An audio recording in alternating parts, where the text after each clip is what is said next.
I ain't gonna sit here in front like I wasn't made for it. I prayed for it, I'm built for it. They tried to steer me off direction, but it's still forward. Yeah, I'm still going. As long as my family living straight, then I might die for it. Many nights I let my hands touch you, I prayed for it. All right, guys. Episode 11, I Let's think. go. Episode 11 of the CEO Under 30 podcast. By the way, we're not under 30. Just want to throw that out there really quickly. I got 6 months. These are other 6 I got months, 6 but me and months. him are not under 30 years old. 2 of the 4. We'll make an exception. We'll make an exception for this podcast. But I've got the goats of Texas Solar. Very similar business model of solar R&R. So I'm excited to pick your guys' brain on PV National. And yeah, let's get into it. Amazing. Thank you for having us, man. Yeah, of course, guys. So just like kind of tell me a little bit about PV National. Maybe introduce your guys' self, how you guys play a role in the business. Sure. Yeah. I'll start. So PV National, so a little bit of a somewhat of a backstory. Preston and I, my brother, actually started a company called Prevo Installations. We were doing detach and resets. That's when we started in May of 2020. Okay. So that's kind of where this whole thing was born. And I think Preston will give you a little bit more of a backstory. He's the one who kind of had the vision for kind of the solar thing. Me and Nick didn't come in until about 2.5 years after that. So about September, October of 2022 is when Nick jumped in. That's when we rebranded to PV National. But prior to that, I was in like the like the insurance restoration side. I knocked doors for quite a bit, selling roofs. I did that for a couple of years, and then I did ladder assist for a couple of years. So it used to be a company called Ladder Now it's called Seek Now. They're a ladder assist service, traveled the country doing that. Yeah. So that was where I learned kind of like the insurance side of things. Like what do insurance companies look for? What language do they use? How are they deciding to purchase roofs and all that good stuff. So that's where I learned a ton about that. And then Preston and I. He was in the military, got out of the military, was looking for a job, or got out of basic training and was looking for a job. And I said, hey, I'll hook you up with my buddy named Connor. And that's kind of how this whole thing got started. They started doing anything and everything. They got into solar, and I'll let him tell you kind of that part. And then him and I linked up and said, hey, let's do this thing. So then that's kind of where this whole thing was born. Preston got on a crew, the whole deal. And then I had all the relationships with all the contractors. So like I knew all the GCs, I knew all the roofers. I mean, I was doing all these inspections for them all over the state. A lot in Austin, a lot in Dallas, Fort Worth. And then he had all the trade knowledge, and that's kind of where this thing started. But yeah. That's awesome. Yeah. And then Nick came in a couple of years later.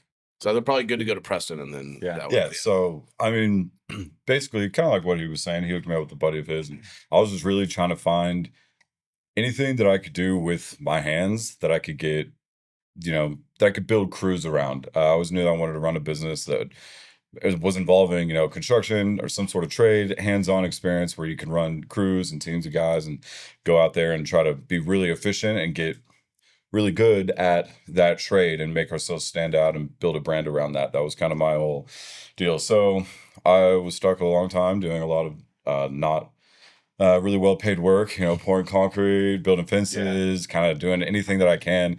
And then just finally came across, it was random. I was doing there was this guy, they were doing a carport, and the engineers had messed up of the spacing of the rails where all the panels were going to fit. So it wasn't even a solar job, but we got hired out to come and fix the spacings, and the owner of the solar company was out there, and I just walked up, shook his hand, was asking him about it. I'd never heard of the trade before. Then he told me a little bit about the business. I was like, put me in contact with one of your crew members. I'll go work the ground. I'm gonna figure out how to do this stuff because it's super intriguing. So I did that for a handful of months, and then really just enjoyed being on the roofs, learning a trade, actually being able to be outside and be physical and, get to work with a group of guys and accomplish something. So I really enjoyed it. And then one day, my buddy Connor, the guy who was telling you about, he had a neighbor of his that was getting his roof done. So the detach and reinstall thing was something I'd never even heard of. All the crews I was doing was all original installs. So the first job I ever actually did where I did a contract where I was splitting it 50-50 with someone. I wasn't getting paid day labor, was a detach and reinstall. It took us like 5 days to do. It was just two of us. It was like 12-12 all around. It's extremely, like, I mean, we told the homeowner, we're like, absolutely, we can do it, you know? And meanwhile, that was our first job. You know, we made a ride by him though. We made sure we got the right electricians and stuff. But yeah, after that, I mean, I'd been getting paid, you know, not a lot of money a day. And at the end of that contract, took us about a week. He handed me like, you know, like $4,500 or something like that. And I called Austin. I was like, dude, you're never gonna believe this. Yeah. So because we'd always wanted to do something like in that kind of business. We didn't know if we wanted to do fences. We didn't know if we wanted to do like B2B stuff. We didn't want to go like direct to consumer and knocking doors and doing all that stuff. We knew like, okay, hey, if we can partner with other roofing companies and do like fencing, gutters, and then this is kind of where that idea came. Yeah. It's like, yeah. So I called him. I was just like, dude, you ever gonna believe what this, you know, the solar deal? I did a contract, you know, I got paid this much amount of money and we're working with roofers, you know? And he's like, wait, the contracts with roofers? And I was like, yeah, bro, like we worked with a roofing company on this. This wasn't, you know, the homeowner purchasing a system, you know, this was like an insurance deal. And he was like, I live in this space, like, let me see what's up. So like the roofers are the ones that hire you. And it was, you know, within a week, I think he was like, all right, I'm moving back up to Dallas. And we're going to start. He's going to call all the contacts he knows in the roofing business. And I taught him the trade and brought on a couple other guys to just like doing the work. And that was kind of how Prevo Installations was born. It was just kind of that, Cool. you know, initial deal, him just calling all of the roofing people he knew. And then me trying to scramble to put crews together. Austin was out there a lot of the times too, helping out with the jobs. And then, yeah, it wasn't really a sophisticated operation. We were growing year over year, but it was relatively linear growth, and there was a pretty clear ceiling that we were going to hit, just without having some people with a little bit more of a, you know, financial background and learning how to really manage the money right. So we decided to rebrand as PV National at the end of 22, starting into 2023, to become a brand that wasn't, you know, centered around our last name. Didn't really, I don't know, that's not really scalable from my perspective. But Yeah. we brought on Nick here, and he was y'all were living together at the time, right? Yeah. Me and Nick were roommates for a few years, and he kind of saw the growth. He kind of got to like get an interesting look into a business, like a third party kind of looking in. I mean, because him and I would talk all the time about it. Like he has an entrepreneurial spirit. Like he did things growing up that were entrepreneurial like, and so he's always interested, always asking questions. And you know, then at some point we started talking. Then I'll let you kind of take it from there. He was in the corporate world, and Yeah. I mean, it's just kind of crazy looking back because I've known both of these guys since third grade. Wow. And we're here today. Yeah. So pretty cool. But yeah, I mean, growing up, I studied finance and then got out of college and was in the corporate finance kind of job, financial advisory kind of deal. But I always knew I wanted to do something more than that. Living with Austin during that time frame, I would come home from work just completely I mean, hands up, just I'm done with this. Yeah. And Austin saw it. And so in college, I did start this company called Sooner Than Later Window Cleaning Service. So I knew I wanted to do something, and I was presented that opportunity from these two guys at the end of 2022. They wanted to bring on someone that had a little bit more financial savviness to the business, and ultimately I saw the vision. So I was like, I'm going to jump ship. Had a well-paying job and really wanted to grow the business with these two. And I mean, it's just been, we've had a bunch of lows, bunch of highs, but I feel like we've gotten in a good area now to where we've really figured out our business model. At first, it was a little bit different. We were really trying to get it more into the solar panel cleaning and maintenance side of things with the Critter Guard. Yeah. And then we kind of just got rid of that. It didn't work out and got really focused and honed in on the solar detach and reinstall side of things. And so that's really what rocket shipped us off to kind of where we're at today. And that's kind of where we're at. Yeah. So you guys feel like kind of not having that tunnel vision from the start is what was holding you back? For Or, sure. like what took your business from just like what you were saying is there wasn't really structure. We knew we were going to reach a ceiling to like, hey, now you guys are kind of starting to dominate the Dallas Fort Worth area For sure. for detach and resets. Like what was that big shift? We all know what it is. Traction. Yeah. A system called the Entrepreneurial Operating System. Nice. EOS. EOS. Yeah. So we were given this book, Traction. And I mean, we always kind of knew, really. I don't think it was that much of a lack of focus. I think we had a period of time where we were trying to diversify ourselves because slow season, obviously, detach and reinstall it's a seasonal business. So we were trying to really figure out what we needed to do during our slow seasons to Keep guys to keep guys busy and not have to get rid of installers and stuff during slow season to be able to retain them.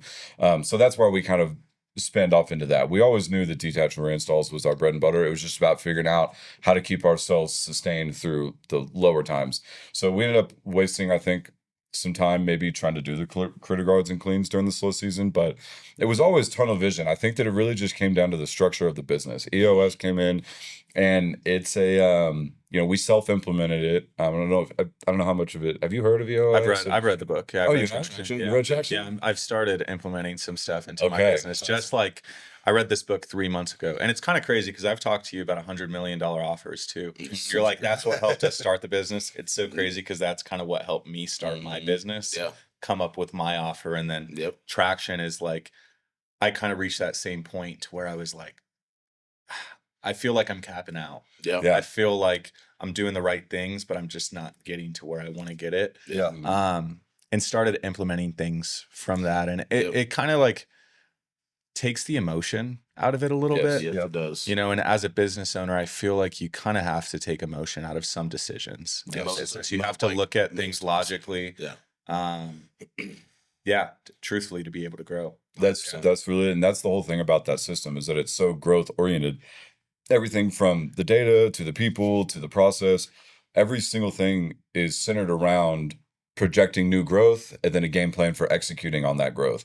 So whether that means hiring on new people, creating more aggressive kind of numbers for people to hit throughout the course of time, it does take the emotion completely out of it because everything is ran by numbers and a strict process that everyone needs to follow. Now there's freedom within some of the process, but that's a little bit more nitty gritty. But I mean, you don't really have to hold people accountable. I feel like one of the biggest struggles as business owners, especially when you're really close with the people that work with you and that have been with you for a long time, it's really hard to hold them accountable and to keep that standard there. Whatever it is that you're wanting to do is largely in your head about what your expectation is. So it turns into this really emotional kind of back and forth, kind of he said, she said, finger pointing type deal, as opposed to Traction saying, hey, remember this 3 months ago when we sat down, you said you were going to hit these exact numbers and like you haven't done those things. So this is what we need to do next. Either you're going to hit this over the next 30 days and we're going to keep working together, or you're not going to, you're going to receive a second strike. Maybe we'll move you to a different position, or we're just going to have to get rid of you. We're going to have to separate ways. But it allows for the emotion not to be there. You can still be really empathetic towards the person, but holding that line becomes a lot easier when the structure of VOS was implemented. So it took us about 2 years to really get it like really firing on all cylinders.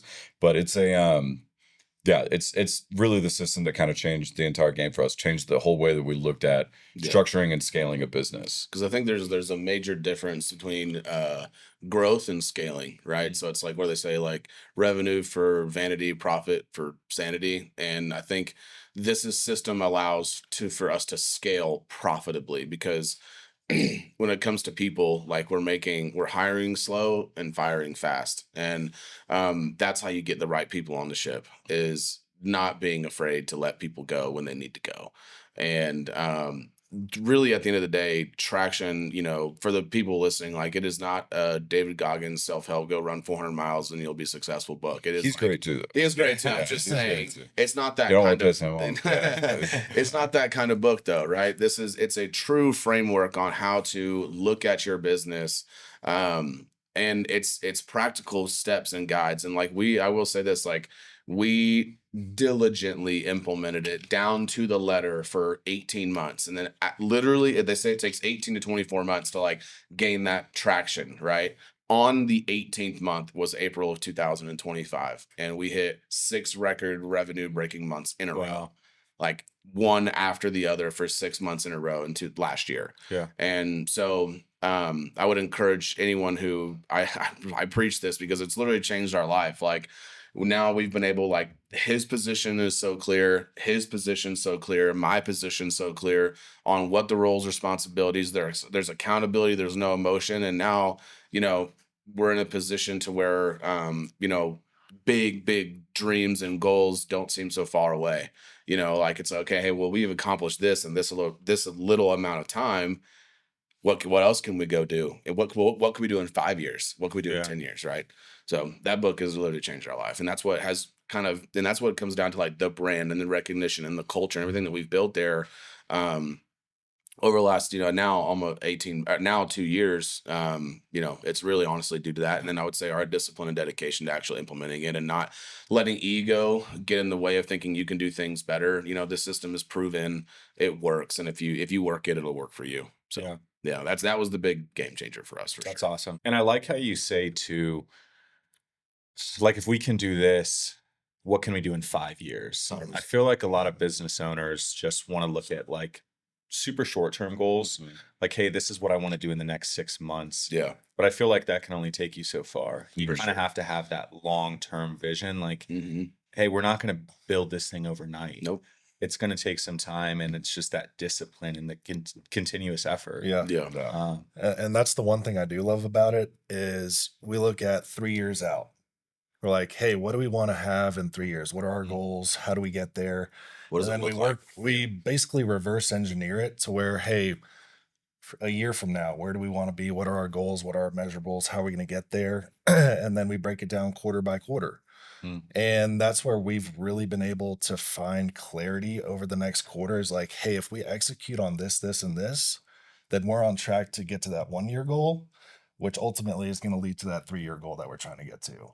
So I think that's the biggest thing for us too, is just like looking at the bigger picture and working our way back to where we can have little bite-sized pieces and be able to fathom that and then just basically click it off quarter by quarter to get to that ultimate 3 year goal. Yeah. Yeah, it really energizes people because whenever you track it down from, okay, 3 years to 1 year, okay, what do we need to do in 1 year to be on track for 3 years? What do we need to do over the next 90 days to be on track for that 1 year? And then every person has their own individual goals for those 90 days. And then everyone has their own weekly scorecard number that they're responsible for hitting. So it's an action-based number that's supposed to basically reflect making sure that you're on track for the 90-day goal. So it's really all the way down to the weekly. And so it really energizes people knowing that if I just accomplish what's right in front of me right now, there's a direct link between what it is I'm doing today and the big picture goal at, 3 years out, 5 years out. Yeah. So it kind of gets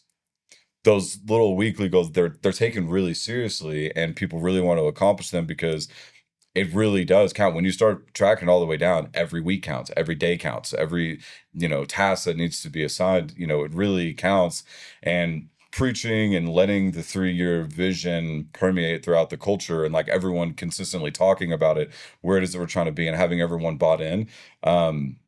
Yeah, there's actually a lot less management that needs to happen. Really, at that point, people they want to actually do it themselves because they see where they fit into that 3 year picture. And if it energizes them, then you're going to get some people that they're going to go out of their way to make sure that they hit those even week long goals. So That's awesome. Yeah. How do you guys get people to buy in on the vision?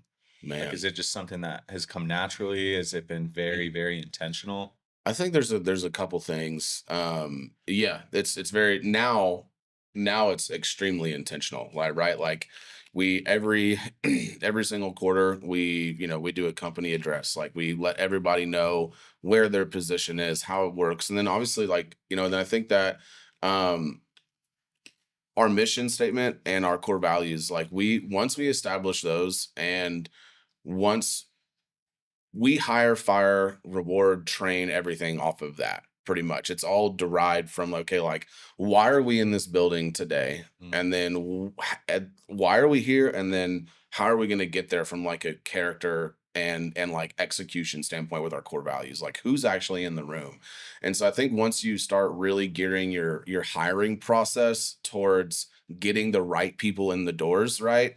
Like from, right, was it core values in GWC when it comes to hiring? Like it's straight from the book. Core values is, okay, does this person match? Like, do they serve? Do they move with character and integrity?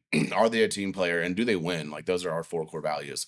And then stack them. If they pass there, it's like we ask them a series of questions. We have a pretty strict interviewing process on how that works. And then you've got what's called GWC, get it, want it, capable of doing it. Then you stack that person's resume, all your interview questions against the actual role and position that they're applying for. And if they're a fit here and they're a fit here, then selling them the vision is not that difficult because we're coming from a place of wanting to protect as many people who've invested in solar as possible. You and I, just as much as anybody else probably in this room knows how many people got screwed over by salesmen in the industry. 100%. How many people got screwed over by finance companies charging 40% dealer fees undisclosed to the consumer? We all know those stories. So our mission when we go and do a detach and reset, it's not just taking off and putting it back on panels and making sure contractors are making money. It's about that homeowner. It's about taking 70% of the time we're running into a situation where they don't have a service provider. They don't have a warranty holder. They don't have anybody that they can call. So we can be that light for somebody who's invested $30, $60, $80, $90,000. And this is something that's permeated inside of our office. And like these installers and everyone who's answering their phone, everyone knows that story. My dad is a consumer law attorney, and he has, I can't speak on everything, but he's got 5,000 cases against solar lenders all over. And so we had him come in our office and talk about the crazy stories that happened there where 75-year-old people on fixed income were sold $100,000 systems that never got to PTO. Yeah. And so we run into stuff like that. And so when you've got the right person and they fit the role, and then we have that, there's a lot of buy-in there. That's awesome. Yeah, I would say the vision of what it is that we're trying to do, our mission being actually service focused, I think actually gets a lot of people bought in, especially if they're the right person. But also tying their vision into the business's future is really important as well. Like whenever I'm sitting down, going over goals with people over the next 90 days and for the next year, if I'm having one-on-one sessions, I'm talking to them about, where is it that you're trying to be? Are you even trying to be here in the next 5 years? We're not one of those businesses that's like, hey, you need to be a career person here at PV National for forever, right? Like if you've got other ambitions and things that you want to do, and this is a stepping stone for you to get there, then let's figure out how we can best get you set up awesome. On your exit here. Obviously don't leave us high and dry, right? Don't just like dip out, but let's try to do what we can do right now to set you up for as much success, to get you to learn as many of the skill sets that you might need later on in your career and whatever it is that you want to do. And how is it that we can tie that into what it is that we're doing here so that it's just in alignment. So being very, very, very clear about where we're going as a business, and then just whenever we're hiring these people on, obviously assuming that they're the right people, getting to know their vision and where it is that they want to be in 10 years. And, how can we set up and facilitate an environment that's going to be conducive for that. Yeah. So. Yeah. I mean, if you pour into the people in your company, regardless of if they see themselves for the company for 10 years or maybe 2, you're definitely going to get a return on your investment. 1,000%. I think so. I can tell you guys do that. Yeah. I'd be curious. Do you have so do you know like visionary integrator? Have you read that much? Okay. What would you consider yourself more of?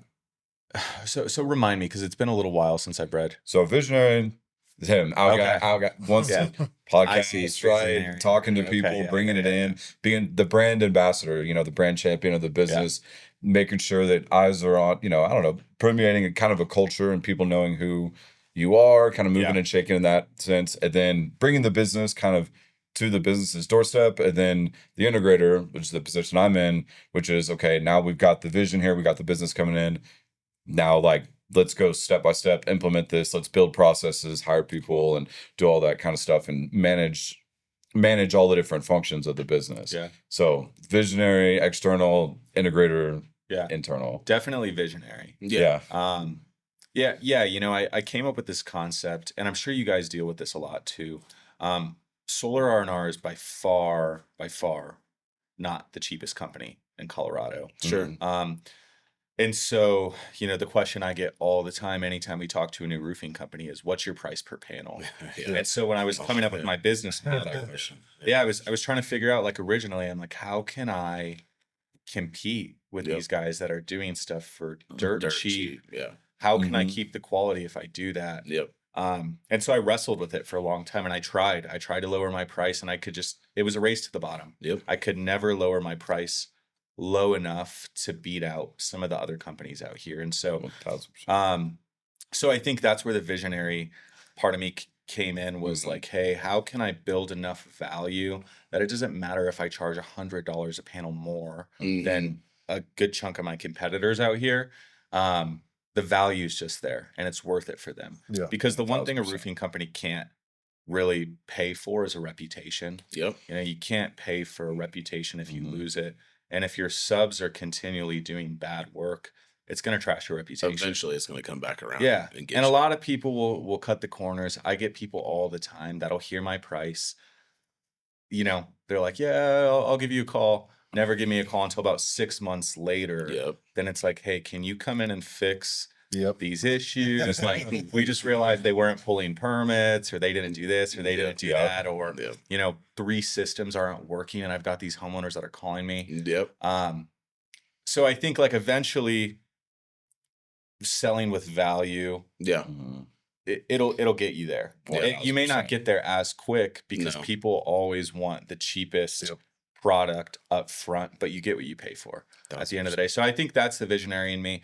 So I'm a sole owner for the company. Sure. I am talking about potentially doing, some equitable shares to like key employees within the company. But I currently have 3 employees in the office. So I've got myself, my operations manager, Jen. She's really been a big part of our integrations. So she built out our CRM, just really allowed us to communicate really, really well and almost automate a lot of our processes. That's been really big for us. Yeah. Got a really awesome office manager, Aurora.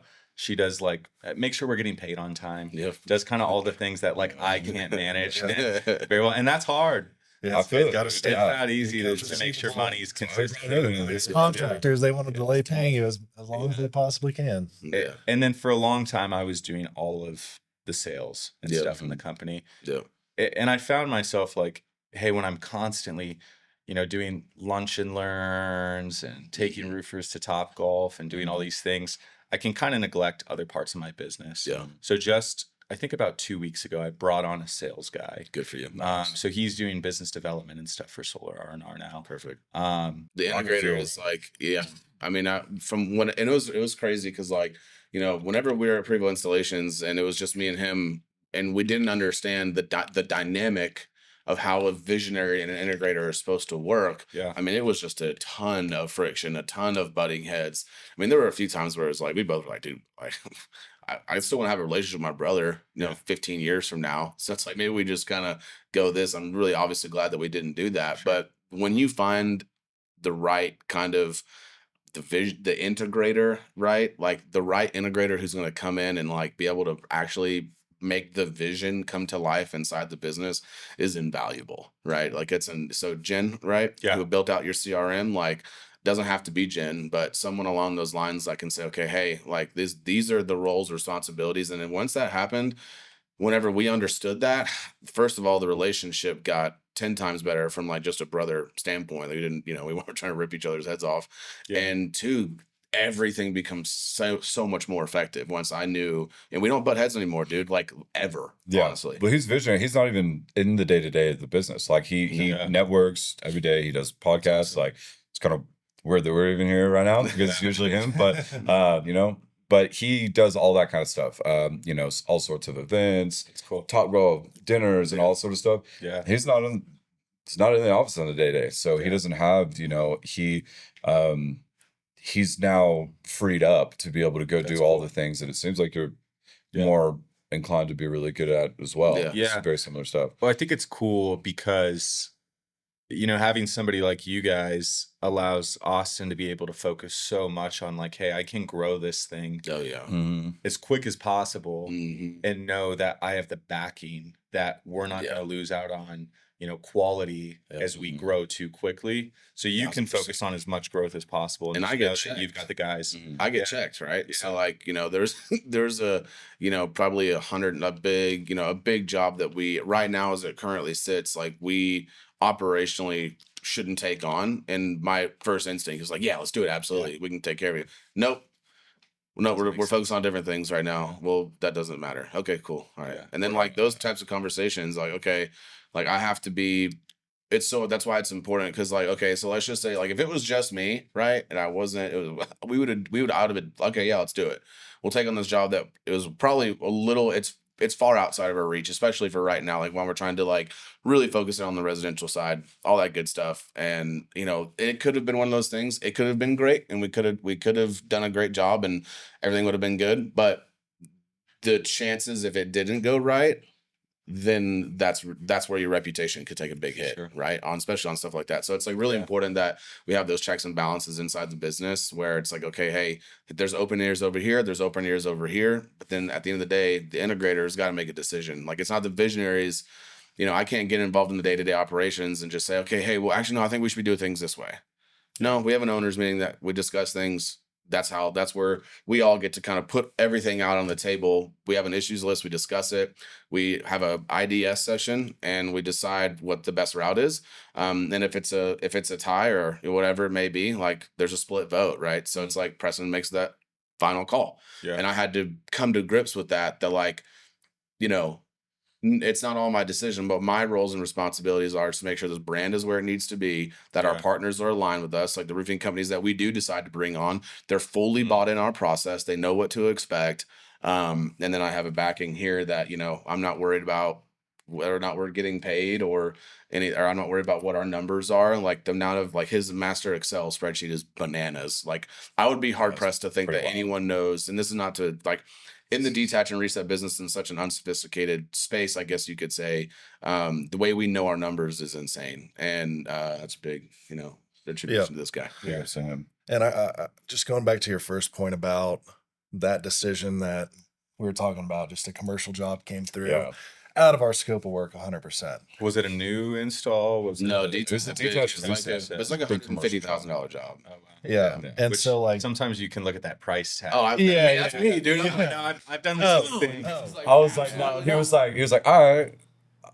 yeah. So like, no. And I was like, no. Can we go do a site inspection and see this thing? He's like, no. I was like, all right. Yeah, because if we had that conversation a year ago, we would have probably been arguing about that for who knows how long. Yeah. But now we're with these, we have a weekly owners L10, and I feel like over the last 6 months, we've all been on the same page 100% of the time. Yeah.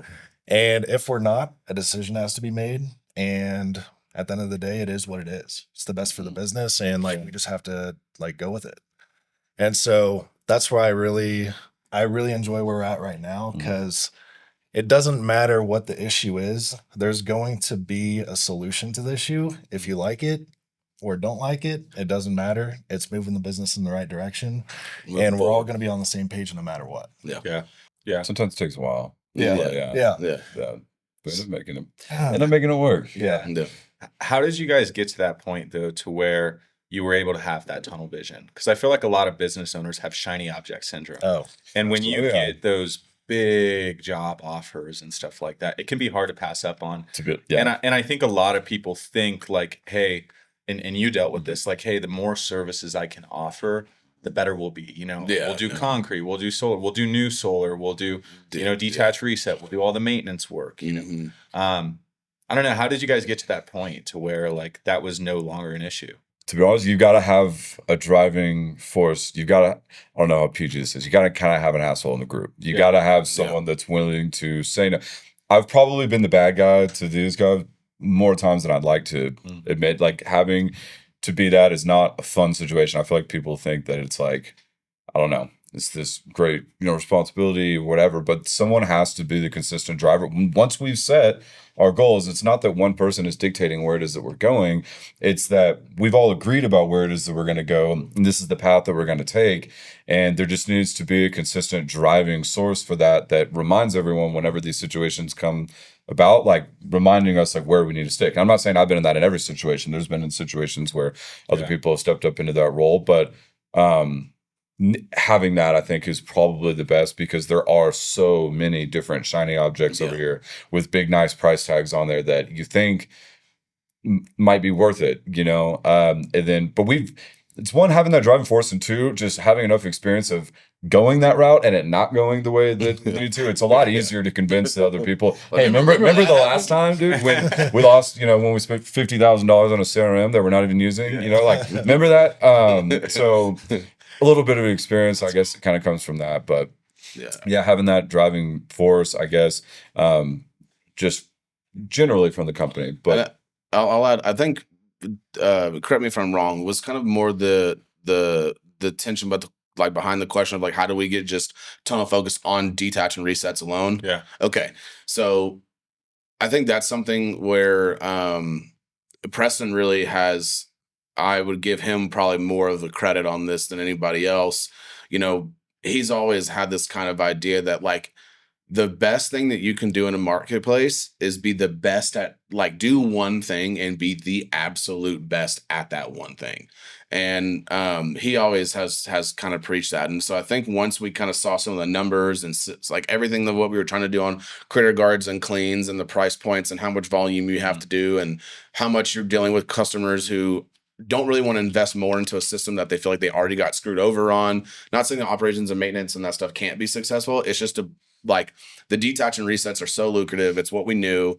Yeah. And I think at one point, once we all kind of saw the numbers, it was like, okay, let's just do detach and reset. Yeah. And let's focus on this one thing and let's be the absolute best at this. And then when I started reading like $100 million offers, and once we honed in what our offer is, that's when honestly, like in 2024, like really laying that bedrock of like, okay, because at some point, and I don't want to get too much into like what our model is, because it's pretty unique. We've had a couple conversations, but once we locked that in, now we had something to sell. Yeah.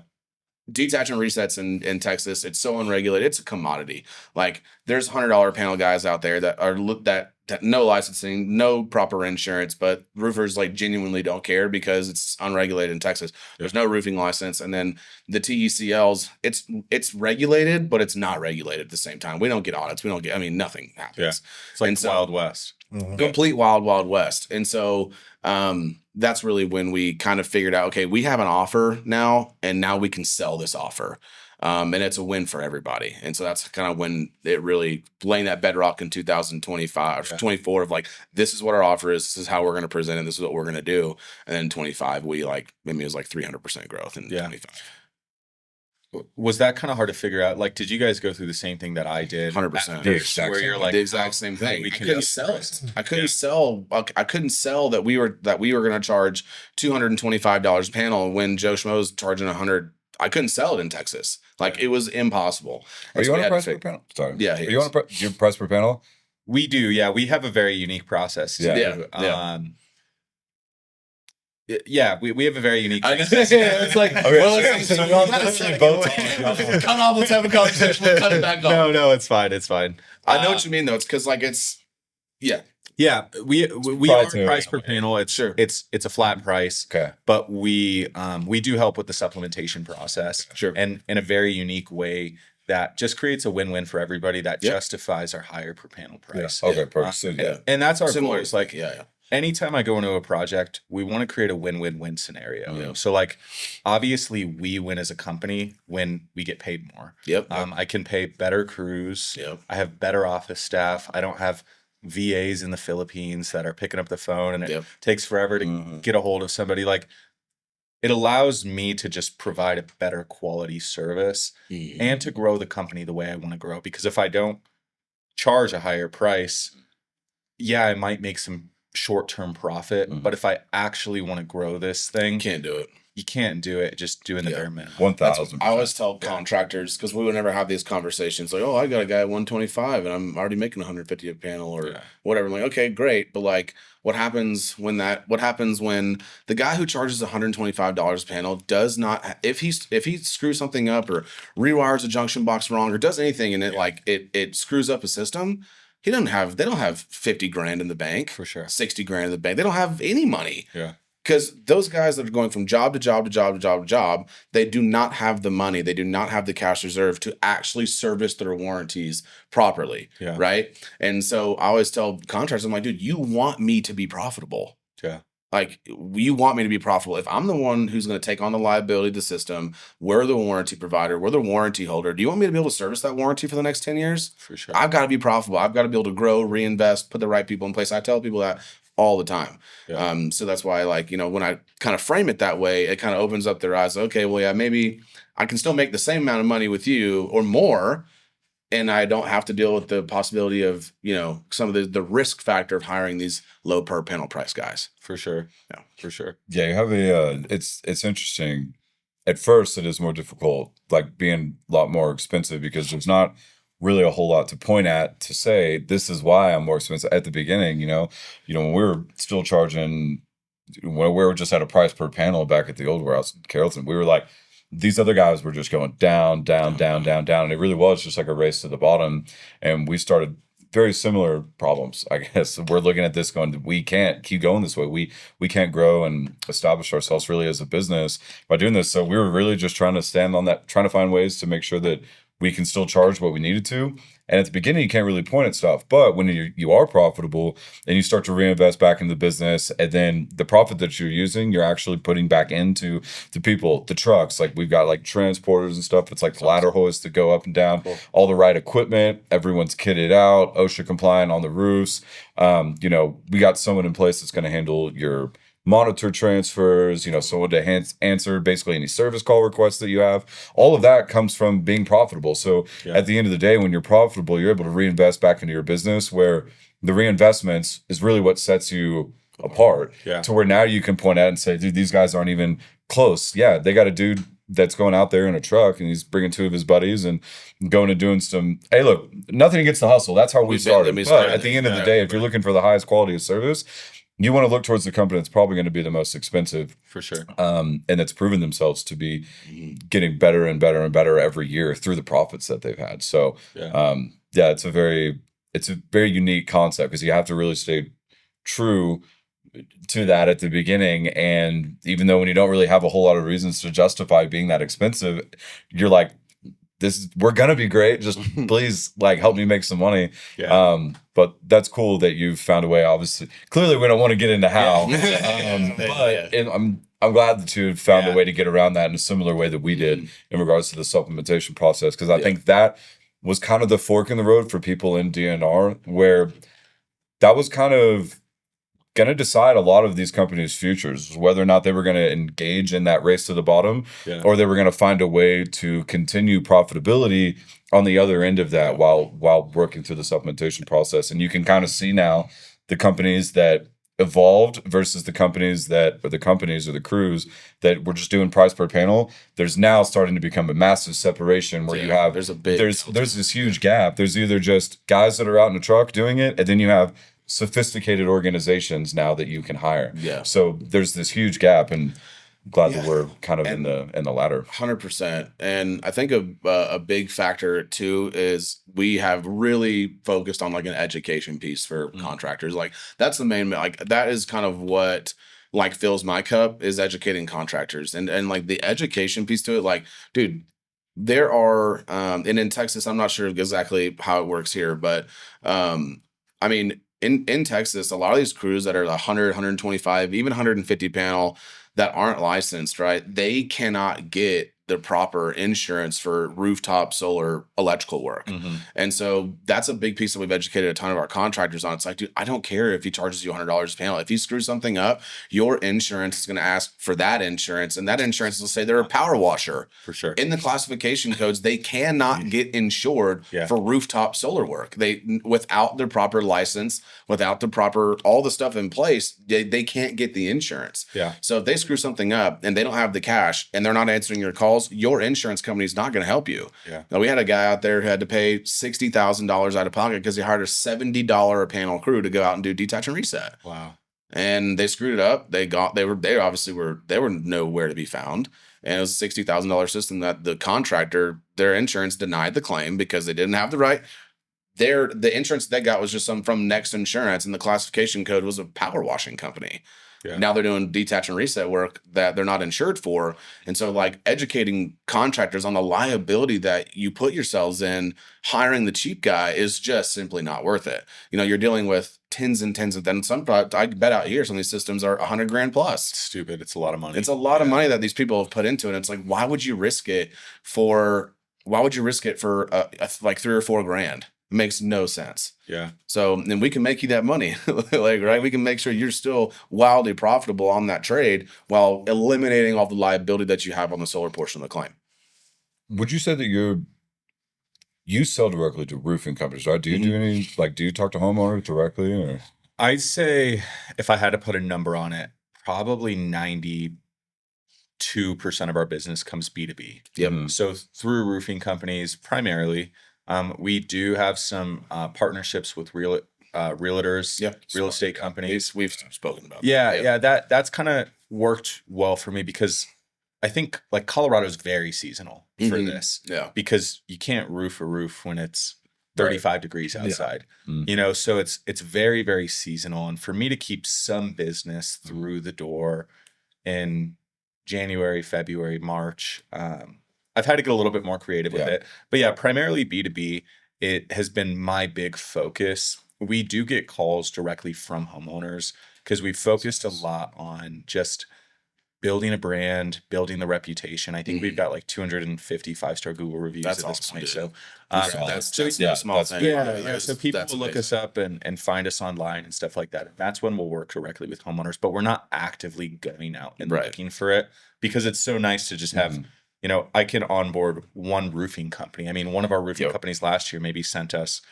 100 projects. Yeah, it's legit. So yeah, you know, it's definitely that's so interesting there because we're business too, and I guess maybe this podcast for a different time. But at the end of the day, the person that we're providing the most value to, though, is always the homeowner. It's the homeowner. Yeah. So it's very weird to me. Do you have any desire to B2C? No, I don't. Because I feel like I can provide more value to homeowners through the roofing partners we work with. Why is that? Just like you said, you know, there's just been such a lack in the solar industry across the board. And I know that I can touch a lot of homeowners through the detach and reset where their company is either out of business, which is extremely frequent. Yeah. 70% minimum 50% of the time the company's out of business. Yeah. The other parts of the time, I either see companies like just are in business, but just don't even want to help the homeowner. Or I've also seen companies that'll just try to price themselves out of doing work with the homeowner. So like they'll pick up the phone, but we'll do it for $600 a panel, and either the homeowner pays it and it makes it worth it for that solar company because they don't want to touch it anyways. Or you know, they have to go find somebody else. So there's really a lack of help in the industry, and I think that's the cool thing about what we do is I've never seen another industry where there's more upset homeowners with like the service they got. And it's not the solar. The solar can save them money and it can be a really good service, but it's just how it was sold, the lack of transparency you talked about, the lack of follow through, you know, like 100%. Installations that were never even PTO'd. I've been seeing that consistently lately, which is crazy. I've even seen it on like a large scale, like builders building homes with solar and not even bringing it to PTO. So, I mean, you just see it so often that it's like, it's solar. It's not like we're out here, saving lives. We're not Yeah. doctors. But at the end of the day, I feel like this is the biggest impact I can make in the solar industry. And I can do a lot of it by partnering with roofing companies and just getting up on a lot of roofs. Yeah, it's not as profitable as like selling a new solar system, truthfully. Yeah. But I can provide a good service and I can help a lot of people through that. Yeah, I mean, that's great. That's a good way to look at it. And like, the B2B thing too, it's like, the more that we can educate on roofing contractors, because like roofing contractors, especially in our state, right? Like the first initial option is like you'll get a guy on Facebook, like on DFW construction needs, like need a detach and reset in Mansfield, 35 panels, DM me your price. And there's gonna be 100 people that comment or go in the DMs like 100, 125, 85, $90 a panel. And if we can get that guy educated, then every system that they do moving forward, every roof that they do moving forward, it helps that person if they hire the right people, right? So I like that. Yeah, that's good. Talk to me about reinvesting into the business, because you guys had a super profitable year. I think you said you grew like 300%. 3x. How do you have a year like that and not go out and buy the brand new truck, buy guilty. Bought the truck. But how do you take that money and reinvest it to the business and be able to focus on that? I mean, you got to be disciplined. You have to have a strategy going into slow season and making sure that you have enough cash reserves to get you through. But also at the same time, you got to get aggressive and gear up for the next season. And so what we're able to do this past season was get a new company truck. Nice. We're about to build out that truck for a new crew, and it's super important to stay focused on the future and not just the present. Because even though we had a great 2025, doesn't mean we're going to have a good 2026. So as long as we're prepping for that 2026 and for high season to come around and reinvesting in the right people, the right gear, the right services, like we're doing a massive marketing effort right now, and we're not reaping the benefits right here, right now. But I guarantee a couple months down the road, we're going to see an ROI on that. And it's just being able to put the cash in the right spots to reap the benefits over the next 6, 12, 18 months down the road. I think also, I think having a plan when you get your money is important. It's like, you don't ever want to be in a situation where you're being reactive with your money, right? Like, okay, hey, if we know we're going to be profitable, we hired a fractional CFO. That was like that's a big move that we made end of Q4, because we knew how much money we made. We knew that, okay, if we get somebody in here that can really help us break it, like let him and our CFO really partner up together and make sure that our numbers are what they are, all that good stuff. And having a plan when you get your money versus getting your money and then trying to devise a plan, I think it should be the opposite. Like, okay, if we know we're profitable, we've got X amount that are going to go on investments, we got X amount that are going to go to taxes, we got X amount that are going to go to owners' distributions, we've got X amount that's going to go here, right? And I think knowing what to do when you get your money is super, super important. So there's a portion of it, okay, like this is our reinvestment bucket. Okay, let's just say hypothetically we have $125,000 in our reinvestment bucket. Now we need to have discussions on what we're going to properly invest those things into. And so I think it's having your bucket set up, where your money is going, where your money is going. And then once you have those buckets, then you have to discuss with your team, where do we find this, where can this 150 grand be the absolute most beneficial to our business? So, so it definitely helps to have that 1 year and 3 year vision and plan, just because in the accountability chart, I don't know if you've gotten there, but basically the whole organizational chart of on the year, we're going to say what our goals are, and then we're going to say, what our revenue goals, what our profit goals are, and then this is what the organization should look like at this point in time. We need to have this many people in this many places. We need to have this many trucks, all this equipment, all these tools. So generating a financial plan of how much it's really going to cost in order to get to where we need to be marketing wise. And obviously these are projections, right? But the more data we can look at, the more accurate that we can be. But looking at that year-long plan, knowing how many people need to be hired, when they need to be hired by, how much they might need to get paid, how much needs to go into reinvestments for trucks, equipment, and all that sort of stuff. And then having very distinct buckets of like, okay, cool. So the first thing we're going to do is whenever this comes in, X amount of dollars is going to go into, or a percentage is going to go into, of cash reserves. X percentage is going to go towards taxes. X percentage is going to go towards reinvestments and departmental budgets, basically, for people on the year. And then whatever's left over, if that percentage is high, it's great. Then, maybe we can get the new truck, right? But not before all of the money has actually been allocated to all these different areas first. I mean, at the end of the day, as owners of the business, if that yields, that year yields great fruit, and you've been able to actually properly allocate funds into all these different buckets, then what's left over, man, go. That's cool. Go get the new truck. Get crazy. Yeah. Come to Colorado and get on a podcast. So exactly. Yeah. I think a lot of people jump the gun on that though. Like for sure.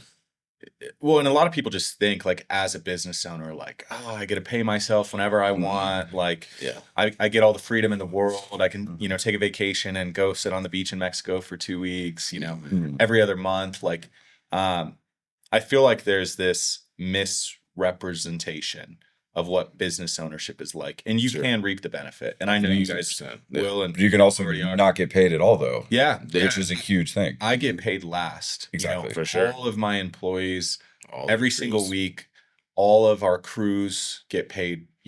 And then if there is anything left over, like that's when I get paid. But I'm never going to be that business owner that has to pay myself and then like, oh, sorry guys, I can't pay you guys this week. It's just it's not possible. That's the absolute right way to look at it. Well, it's possible. Yeah. We just don't want to be those people. You don't want to, you don't want to be that guy. Well, you end up stifling the growth of the business, though. I mean, you start paying yourself first. For sure. What's next? No, that's definitely the way to go. We've definitely worked around a good handful of people that operate that way, where big check comes in directly from the job, they pay themselves half of it, and then they're like, all right, we'll figure it out later. I don't see those guys ever really scaling and becoming that's exactly how you lose good people. Like if you don't pay them, for sure. They're gone.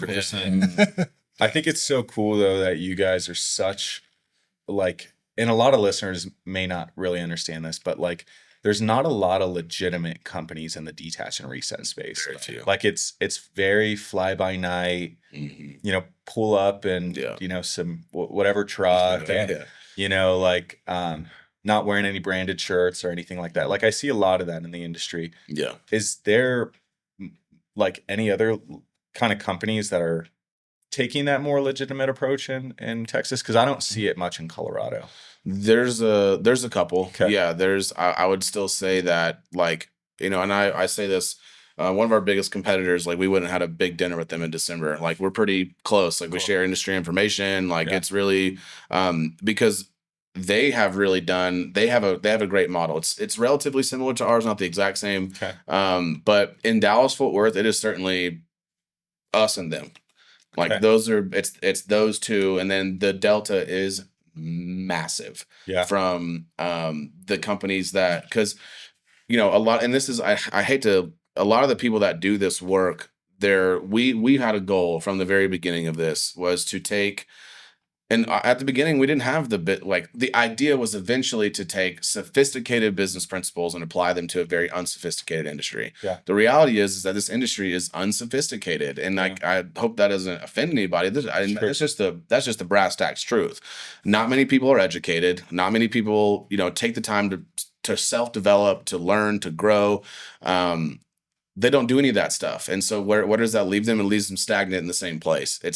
How can you get, if you don't develop those skills and you don't develop the interpersonal workings to become a better person, to provide a better business, then there's no way that you can grow.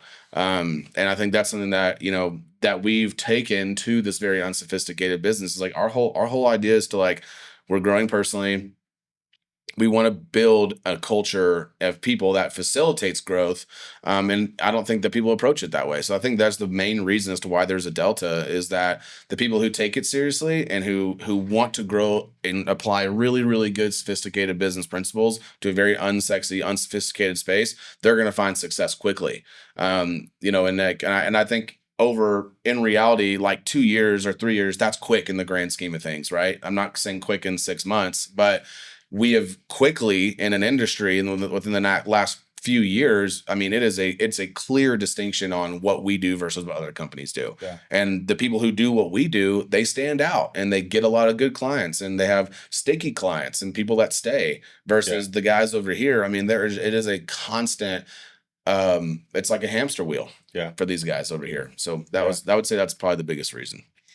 I like that you guys can do that though, rather than like try to compete with every other business in Texas. Like, hey, let's find the other company that's actually doing things properly. Yeah. Let's build a relationship with them because Dallas-Fort Worth is huge. Massive. It's a big market. It's a huge hail market. What percentage of homes would you say have solar? And There's think actually about in DFW is closer to 4.5 to 5%. Okay. It's not huge. okay. Texas overall moved just up from last year. It's like 3.5 to up to 3.8 now. So it's going up. It's moving up a little bit. Yeah. It's nothing like the big boom that was in 2022 that just anyone and everyone. That's why all these people are going out of business, because it was everyone wanting to get involved in selling because there was a bunch of money. No one really had any plans of actually creating a business from it. They were like, I just want to go sell $1 million. So it's now you end up in the market that we're end up with at least 50% of these people not having an original company. It's crazy. But you know, you can have an abundance mindset For sure. or you can have a scarcity mindset. Yep. And if you have an abundance mindset, like, hey, multiple people can be at the top. We can both be profitable companies. We don't have to compete all the time. You know, obviously you guys are still competition. Of and course. stuff like that. Yeah. still gonna beat 'em. But you can grow quicker together. And that's why I love connecting with you guys, because it's cool to see, you know, the differences, but the similarities in both the markets. And, you know, what can I learn from you guys and what can you guys learn from me? 100%. You know, you got to have an abundance mindset if you want to grow. No, yeah. There's like you can't have, you know, I'm reading a book right now talking about like limiting beliefs, right? Like you can't, if you have limiting beliefs and there is no way to actually grow. Yeah. Like you will hit some sort of ceiling at some point. For sure. And if you don't allow yourself to think big and like really like marinate in that and believe that, then it'll never come to fruition. Yeah. That'll never happen. So do you have any real competition? I know. Can we say the names on it? Yeah. Detach Reset Solar. They're still based in operate here. Colorado. Yeah. They're based in Colorado. Okay. And around here or no? Yeah, they're not too far away from here. The big, Tough thing. you know, I would say as far as competition goes, goes, there anymore though. correct. Yeah, I'd say the big thing that we've really done is we've really just tried to focus locally on Colorado without expanding too quickly. Sure. And there's not a lot of companies that have built like a legitimate brand that are just focused on Colorado. And I'm not going to talk negatively about DRS at all, but they've expanded quite quickly. You know, they're working in like 9 different markets. Yeah. It can be hard to focus on Colorado. And what I've noticed in Colorado is we've just scraped the surface. Sure. There's so much opportunity for us out here where I just want to spend the next 3 to 5 years just focused on that. Yeah, absolutely. And then once I do that and I have a very scalable business model that I know I can take to other markets, because there is opportunity in other markets. I mean, there's a lot of places that don't even really have detach reset companies. There's guys that'll travel from, you know, other states and stuff like that. I see a lot of that too. Once I have that, then I'll start looking at like, hey, let's maybe take this to other markets. That's exactly our mindset. Yeah, 1,000%. What percentage do you know here that houses people have solar? Yeah. Do you know what that is? I typically say about 10%. Holy cow. Yeah, that's but massive. I think it's even a little bit more in some areas. So across the board in Colorado, you're probably looking at 10%. You look at the Denver metro area, It's got to be way more. I mean, every time I drive in here, it's like it's a lot with solar. Yeah. And some places even require homes to be built with solar. So you'll find entire communities That where all have every single house, I mean, there was a hailstorm in 2024 where like a lot of the communities it hit, it was just all solar. Like every single house in that neighborhood. I'm solar. curious. That's a dream. Yeah. It's like, oh man. I'm curious. Not that we want people to respond affected, but if it is going to be affected. I just lost my train of thought. Dude. Nice, bro. Sick. No, but I think it's interesting though, taking the competition though, because if there's not really a whole lot of them out Oh wait, here, I even have within my that, question. Sorry, before I let it go. I was just helping you out. Well, yeah, appreciate it, dude. No problem.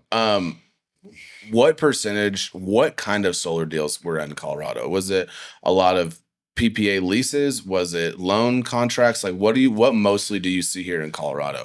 Because I feel like that's got to be, because in Texas, it is a overwhelming majority, 90% or more loans. Okay.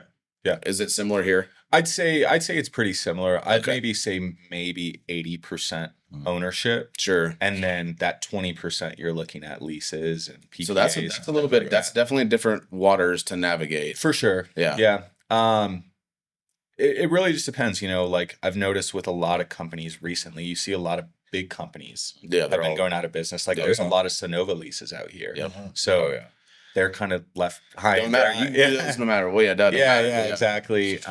You see some with Tesla. So Solar City had a big footprint in Colorado. The same in Texas. Yep. So I still see people that are in Solar City leases, even though it's been bought out by Tesla. Yeah. So that's something we deal with a lot. But I'd say primarily ownership is There what you we're go. running Yeah, into. because that's a lot like easier sell to a homeowner, right? Yeah. If like a contractor doesn't know how to handle that warranty objection or whatever, versus the lease contracts, those are definitely a little bit more. Yeah, they can be difficult to murky navigate. waters, and you just kind of have to we have a really good process for tracking what companies require what, and just keeping a good track of it. We've ran into most companies with leased solar out here already, but we just have a good process for documenting what's that process like. If we do want to touch this solar, how can we touch this solar without taking on too much liability, and doing it the right way. Absolutely. Trying to keep everything intact. Yeah. All that good stuff. Heck yeah. Because it's definitely a different conversation on lease contracts, right? Like those waters are definitely a bit more murky. But I was curious of what kind of the landscape was here. Yeah. So are you guys just doing detach and resets now? Like will you do do you get calls for critter guard or inspections or anything like that? Do you guys ever touch those things or? Not really. Okay. It's solely detach and reinstalls. Occasionally we'll get a call from a homeowner that needs some service work. Yeah. Outside of that, if they are looking for solar panel cleaning or critter guard, we do partner with somebody else that refer them out. But yeah, our bread and butter is detach reset. What about new solar? Do you guys refer that out or? I've got a company that I refer it out to. Okay. Yeah. I've let him deal with that because honestly, I don't. There's so many people that I know that sold solar. I just don't trust the way that they're doing it. It's hard to even, it's like I want to help the homeowner out that's calling, but I honestly can in good conscience. There's not a lot of people I can send you to that I can honestly say I think is really going to take care of you. Yeah. So it kind of sometimes it nags at me a little bit. Like you could do it better. You could do it better than that. Maybe we should try it. But I just could never get myself around to it, to be honest. I teeter with that a lot. Too. Yeah. So I get asked all the time. Yep. We get way more calls like that. Hey, can you install solar? Really? Than we do on the maintenance side. Yeah. Yeah.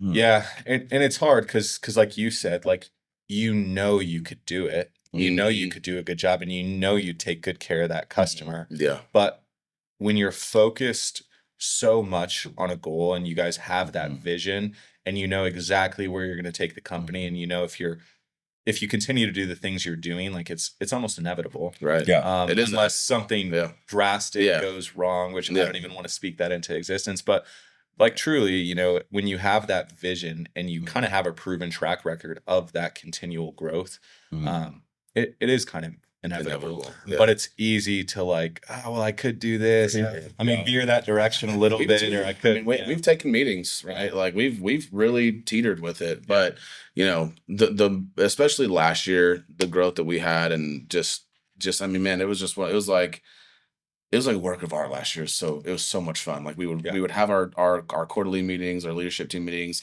We would set all of our goals, and then we'd just go hit them all, or blow them out of the water. Then we do the same thing. We did it 4 quarters in a row.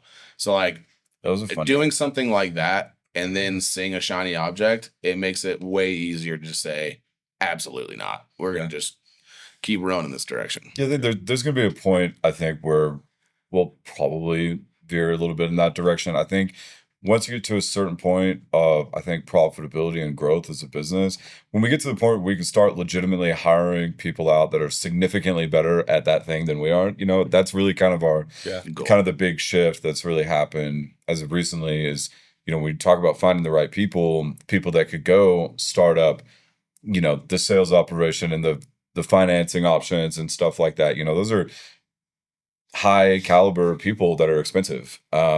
That at the end of the day might be worth investing into, but until we're at the point where we've got enough backing to be able to say that we're going to be able to move in this direction, and we've got all of the funding, all the capital, all the equipment, and the right people that we need to be able to go execute on that, while not distracting and pulling people out of what we're doing over here to try to go help and facilitate this. When we get to that point, I think is probably when we'll start doing that. I think just in general, I guess, in business, just trying to, I don't know, shift the mindset from, who is around us that we can hire kind of in our immediate network of people that we think could probably get this job done, to reaching into our pockets to really find, to really go and find and recruit the best person possible for this position. So you've been saying it, the best players play. The best players, like 2026, the best players are going to play at our company. I don't care. Doesn't matter who you are, doesn't matter how long you've been here, the best people are going to, they're going to get the positions, and they're going to be there. So I don't know. Yeah, it's an interesting concept with the homeowners, because I don't know, as I'm sitting here and listening to everyone talk, at the end of the day, the value that we provide is all to the homeowner. Whether the vehicle is through, for sure, the roofing company, or it's them calling us directly, it's the homeowner. Where they're the ones that are the most appreciative whenever we're done with the project. Yeah, we made the roofer money. They're excited that, they'll give you knocks and they'll sing your praises. But at the end of the day, the person that we're making the most difference, for is the homeowner, getting onto their monitoring, fixing any of the little, mess ups or bad connections that they've had up on the roof, and getting that solidified. So it's kind of tough to have that much of an impact from that demographic of being homeowners, and not being like, let's help you. How can I help more of you? So, that's a tough one that we wrestle with. I'm not gonna lie. Mm-hmm. What would you guys say your why is, personally and professionally?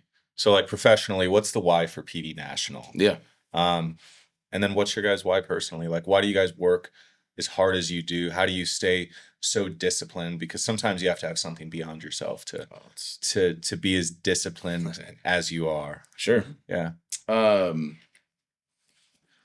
This is I think we would all agree with this, as far as the why for PV National. If you guys can jump in, but I think mostly, honestly, dude, we are, let's just call it, it's we're patriotic Americans, and we want to provide an environment and a place where people can learn, grow, and develop, and we want that to become as big as it possibly can without it getting corporate, right? Yeah. So I think the why there is just providing legitimate, we talked about yesterday, we're gonna do our installers, they make a ton of money, right? They make a lot of money, but are they financially educated, right? So in the next couple of weeks, we're going to bring in a financial specialist, planner, something to help people that are in our business that are making, close to six figures. Okay, how do I make this money? How do I make it work for me? How can I be smart about my money? And then in a lot of what he talked about earlier, what are your visions and dreams and goals, and how can PV National be an incubator for that, and in the best way we can. So I think the biggest thing for us is providing an why for PV National is building a culture that people can be proud of to be in, and affecting as many lives as we possibly can in a positive manner and direction, for the people that work for us. And obviously the external too, making sure homeowners are taken care of, all that stuff is great, but the people that we're linked in the trenches with arm in arm, we want to make sure those people are taken care of to the highest degree, and we want that to be as big as possible and provide as many opportunities as we can. I love that. Yeah. I completely agree. When it comes to the people that are involved with our organization, they are the ones that are basically rowing in the right direction and making sure that we are still in business and providing the ultimate product to the homeowner. Yeah. And I think with that being said, it's super, super important not only to compensate them financially, but also be able to create an environment to where they're able to continue to grow personally and within their roles as well. Yeah. And so I think that is one of the biggest things that we've realized over the last couple of years is we've grown from a 5-person organization from last year to about 12 people this year. And the fact of the matter is our team's going to continue to get bigger. And we need to be able to provide some sort of benefit package, compensation, overall just cultural buy-in to continue to grow the organization. And I think that's what I get so excited about every single day is we're able to provide that to not only our employees but to ourselves to where it gives us a little bit more flexibility in our personal lives, but we also want to provide impact on our guys. So 100%. Yeah, I'd say why probably for me would be to provide opportunities for freedom and fulfillment through personal and professional excellence. So taking a company like ours that's whenever you dedicate yourself to being disciplined on your personal side and your professional side and buying into a vision and being a part of a team and really committing yourself to try to achieve excellence in both parts of your life when it comes to professional and personal, which they kind of are one and the same in my opinion, especially as owners, it definitely is. Yeah. But want to provide an environment where if you do those things, you're going to yield the fruit of having more financial freedom, having more fulfillment in your personal life because you're disciplined. I don't know if you've heard the term discipline creates freedom, right? So the more things that are really structured, it kind of opens up the door for you to try out new things and stuff like that. So I think really for the culture for me is really getting a group of people locked in together that's like, hey, we want to be a shining example. Every single person that works here within this organization, be a shining example of really what somebody could be when you really dedicate yourself to constantly evolving your professional abilities as well as your personal excellence and like really trying to strive for something higher and greater. I mean, we have a whole chat that's literally dedicated to daily wins, That's awesome. Which is like everybody, if you're in the gym that day, you made a good, you prepped all your meals, right? We celebrate those things, staying on top of your stuff and,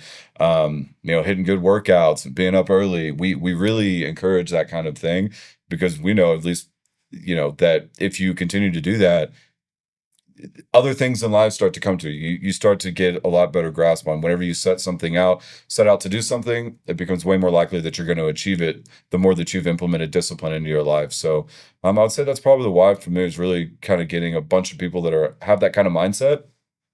That's hard to stop. I mean, not just in a professional environment, but just in general in the world that we live in, actually being a group of people that are hard-headed, that are disciplined, that have freedom, that have a high level of responsibility and fulfillment in their life. Those are hard people to control. So, to me, that's important. Yeah. There's a lot of stuff floating around where, it can fill our brains with some not so great stuff. So, strong-willed individuals, I think, is going to lead to a, more fruitful future. Yeah, one of my favorite sayings I always tell people is just I really focus on people over profit. Mm-hmm. And if you focus on people rather than like, hey, what's our financial goal? It's like, hey, no, we're just going to build this awesome company that people are going to love to work for. Yeah. And I really think leadership is like, how can you change somebody's life outside of the office? 1,000%. Like it's easy to change somebody's life inside of the office. Like, hey, I can create a cool work environment and that they're happy to show up to. Yeah. But you guys are thinking bigger. You're like, no, I want this person to become a better father. 1,000%. I want this person to become a better husband. I want this person to become a leader outside of the workplace. Yeah. And when you focus on that, you're just naturally going to become profitable because these people are going to work harder for you. Yep. And they're just gonna, just be better individuals overall. So I love that. That's definitely how it goes. Yeah. I want to get into some just rapid fire questions. This is something new I'm trying on a podcast. Yeah, let's do it. So, I'll shoot it out, and whoever wants to answer can answer. But what's one mistake you'd avoid if you guys had to start over? Trying to be everything to everybody. Yeah. Yeah, 100%. I I like think that. that's a pretty easy one across Yeah, the board. easy. Like, just stay focused. Like Yeah. I said all the time, just become. I don't care what it is. I don't care if it's underwater basket weaving. Be the best underwater. Like just be Yeah. the best at that one thing. Don't let the shiny things distract you. Yeah. Mhm. What's one metric you obsess over? Mm.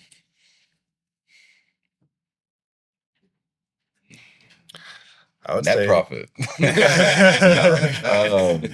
I would say try to predict when a project is going to fall on the calendar. That's so hard.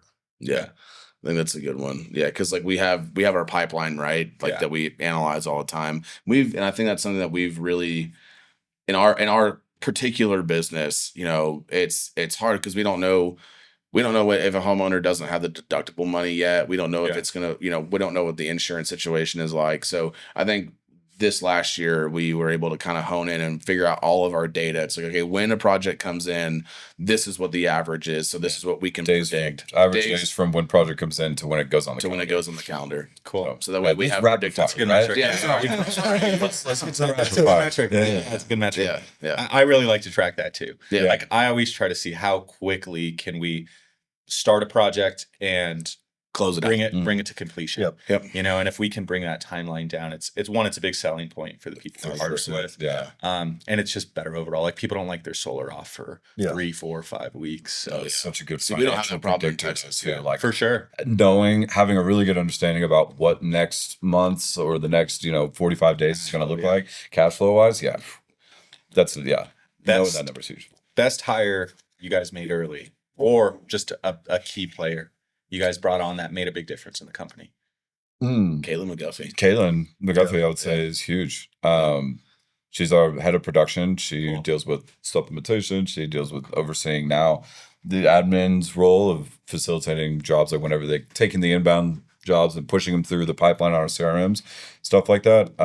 But she started off as just doing supplementing for us. I mean, we're not hiding the fact that we supplement, but she just stepped in as a supplementer. She found her way onto the leadership team as the head of production within a matter of Like 9 months. 9 months. I mean, Yeah. she just came in and exceeded every goal that was out there. I mean, we laid out the vision and the mission and the core values, and she just bought in and has earned herself a very nice position, and she was positioned really I well. also say Sage Solis too. We hired him. He's been with us for over 2 years. Earlier on, dude, yeah. Yeah, he was And like it's a toss up between those two because Yeah. there's two very very different just- yeah. kind of ways that they go about it. But Sage is just that guy that just dependable as they get. What does You he know, do? He's like operations. So like he does all. He Operations, yeah. like leads our install teams. And So stuff. I early on did all honestly Early on, it's probably Sage, say for sure. Sage because Yeah. I was so tied up in the operation for so long that I never was able to get anybody that we could Understood. afford that could get in there that really understood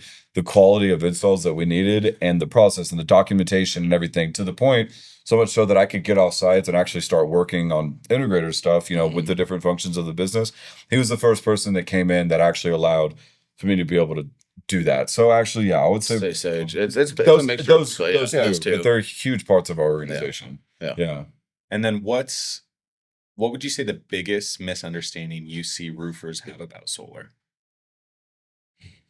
The biggest misunderstanding is just in general, it's really funny. Oh, if they said that if they use a different contractor, it's going to avoid their warranties. That's a basement. They if they don't understand the dynamic of that, The different types of different types of warranties, what all that looks like, then they can really pigeonhole themselves. But I think that's the biggest misunderstanding for sure, in my opinion, in our industry that roofers have on solar. I'd be curious to know what you think it is. Roofers. I'd probably say the same thing. Yeah. Yeah. Like, Mhm.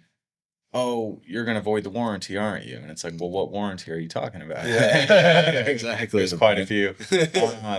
So I try to be big on that education. Yeah, the education piece is It's huge. huge. Yeah. Which, and I understand why there would be confusion there. Mhm. Yeah, But, because the original installers sell the warranty scare tactic to the homeowner. For sure. Hey, it's going to avoid your 25-year warranty. Well, Yeah. let's look at the fine print here. Yeah. Let's look at the separation of manufacturer labor. Let's take a look at that. Yeah. For sure. And then I always like to end the conversation with this. And first and foremost, guys, you guys have been incredible to learn from. You have such a cool just way of going about things, and I can just see the just the determination. And you guys are just so like you guys have your eyes set on Yeah. what the vision is, For sure. and I can tell you guys aren't going to veer off from it. And I'm excited to see where PV National takes Dude, it. super excited to see your Yeah. growth too. Thank you, guys. Colorado, man. Like Yeah. I was telling them, like you're probably our competitors in DFW, and you are the only two people really in the solar like our space Yeah. that I've either learned something from or really enjoyed talking to. So you've done a great thing with solar R&R. Like you're an advocate for what we're doing here in Colorado. Yeah. Just continue doing like what you're doing. Thank you so much for having us on today. I know you had some closing things, but I want to make sure that got out there. No, I appreciate that, guys.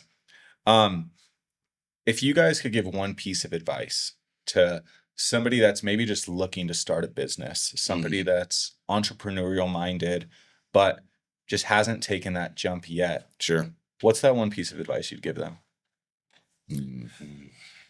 It's good. I would say for me, you're going to fall on your face so many times. Yeah.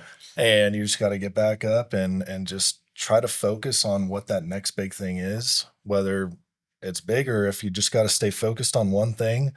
I think that's the biggest thing from me coming on at PV National is just staying focused on one thing. Don't let the shiny objects veer you off on your ultimate goal. So you're going to fail. Just get back up and keep trying. Yeah. Yeah.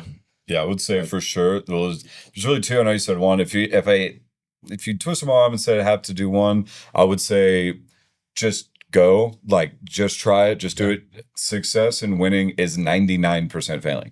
That is literally what it is. It's trying a bunch of things that you've never done before, figuring out that it didn't go exactly the way that you thought it was, and you're going to fall on your face. Some losses are going to be worse than others, but eventually, once you lose enough, start to analyze that and you start figuring out why you lost, and all of a sudden that ratio of how many times you lose to how many times you win starts to get more in your favor of winning. But that's never going to come from planning and aiming and strategizing and trying to develop this perfect plan that inevitably is never going to work the way that you wanted it to anyways. It only comes from reps. So just throw your hat in the arena and just get in there and just start. Don't be afraid to fail. And then retraction. Yeah. Retraction. Yeah. I would say now that I've read Traction and like I honestly feel like us three could go into any service-based business and blow it up. Yeah. Just because the business principles and sophisticated, like I believe that. Like I believe that we have now not become solar detach and reset businessmen. We've become businessmen. Yeah. And I think Traction is just a huge it's basically all that. And then obviously a lot of self-development and other ways of learning and reading and stuff. But I think to answer your question, I would not necessarily disagree. I just would throw on something. Read Traction, number one. And two, if you're going to decide to do something like, and you're going to make the decision to jump, have a plan. Put market research together, put your numbers together, figure out what you want your 90 days to look like, and do it in bite-sized pieces, and know that you're going to fail and know that it's not going to work. But having a direction that you're going to go in is, in my opinion, super, super important. Like I wish that at the beginning we would have done a little bit more market research, figure out what our numbers are, read the book, $100 million offers, find out the offer you're going to try to make to the marketplace, and then go all in and know you're going to fail. I would say create some sort of framework, some sort of plan, some sort of metrics that you're looking to hit, and then jump in head first. I love it, guys. Yeah. Well, it's been great. Thanks for coming on the podcast. Absolutely, man. Dude, thanks for that's cool. Go rip copper for 3 days. Come out, chop it up, man. I love it. Cool. Awesome. Yeah, solid.